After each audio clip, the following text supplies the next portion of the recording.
چاند جس کا کھلونا تھا، فلک ستارے جسے سلام کرتے تھے، جو مکین فرش تھا مگر مہمان عرش تھا، جبرائیل جس کے در کا نگہبان، ملائک جس کی گلیوں کے کوزاگر،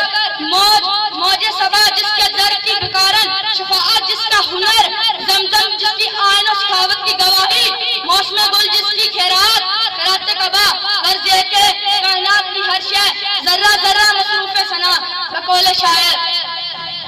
کبھی جو مجھ سے الجھتا ہوا دوپہر کا عذاب، کبھی جو مجھ سے الجھتا ہے دوپہر کا عذاب، وہ میرے سر پر کرم